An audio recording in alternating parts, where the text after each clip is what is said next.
Huwag kang humawak sa akin, sapagkat hindi pa ako nakakaakyat sa Ama. Welcome to my channel, ang Kuya Nanding M.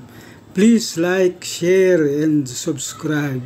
Ang akin channel ay tungkol sa biblical, inspirational, and life experiences at motivational. Pagbasa sa Ebanghelyo ni San Juan, chapter 20, verses 11 to 18. Nakatayo namang umiyak sa labas si Maria sa may libingan. Sa kanyang pag-iyak, yumuko siyang nakatanaw sa libingan. At may napansin siyang dalawang anghel na nakaputi na nakaupo. Isa sa may ulunan at isa sa may paanan ng pinaglagyan sa katawan ni Jesus. Sinabi sa kanya ng mga iyon, "Ate, bakit ka umiiyak?" Sinabi niya sa kanila, "May kumuha sa Panginoon ko at hindi ko alam kung saan siya inilagay." Pagkasabi niya rito, tumalikod siya at napansin niya si Jesus na nakatayo, pero hindi niya nakilalang si Jesus iyon. Sinabi sa kanya ni Jesus, "Ate, bakit ka umiiyak? Sinong hinahanap mo?" Sa pag-akalang niyang iyon ang hardinero, sinabi niya sa kanya, "Ginoo, kung kayo ang nagdala sa kanya, sabihin ninyo sa akin kung saan ninyo siya inilagay at kukunin ko siya." Sinabi sa kanya ni Jesus, "Maria." Magkaharap niyang sinabi niya sa kanya sa Aramaiko, "Rabuni." Ibig sabihin, guro. Sinabi sa kanya ni Jesus, "Huwag kang humawak sa akin, sapagkat hindi pa ako nakaakyat sa Ama. Puntahan mo ang aking mga kapatid at sabihin sa kanila, paakyat ako sa Ama ko at Ama ninyo, na Diyos ko at Diyos ninyo." Pumunta si Maria Magdalena na ibinabalita sa mga alagad, "Nakita ko ang Panginoon." At sinabi niya sa mga sinabi sa kanya. Ang Ebanghelyo ng Panginoon. Pinupuri ka namin, Panginoong Jesucristo. Ang napagnilayan ko dito ang salitang, "Bakit ka umiiyak?" Ilang beses itong sinabi dito sa Ebanghelyong ito sa pagkausap niya sa mga anghel at ganun din sa mga taong akala niya ay iba. At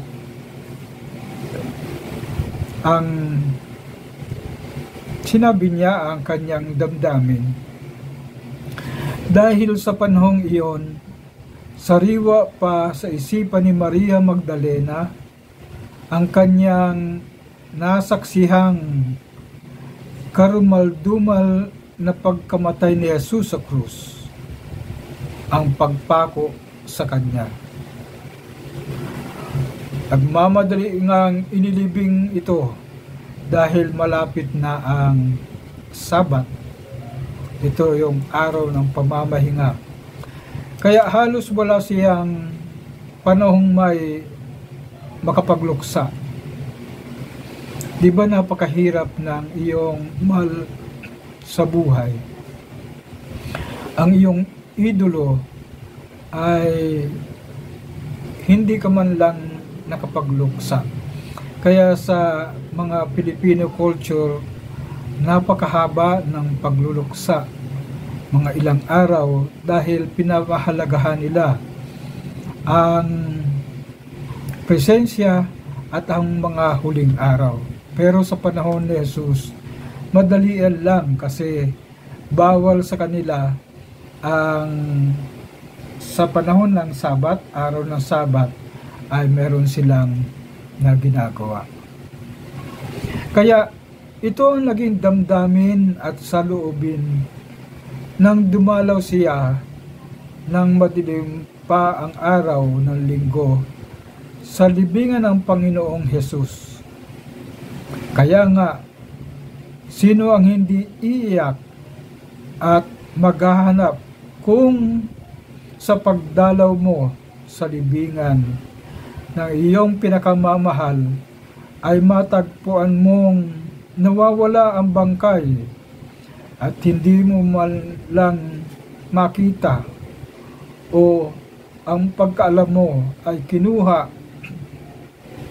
at kung saan ito dinala. So may pag-aatubili at paghahanap. So ang pag-iyak niya ay napakalalim. Sa kanyang pag-iyak, sa kanyang paghanap,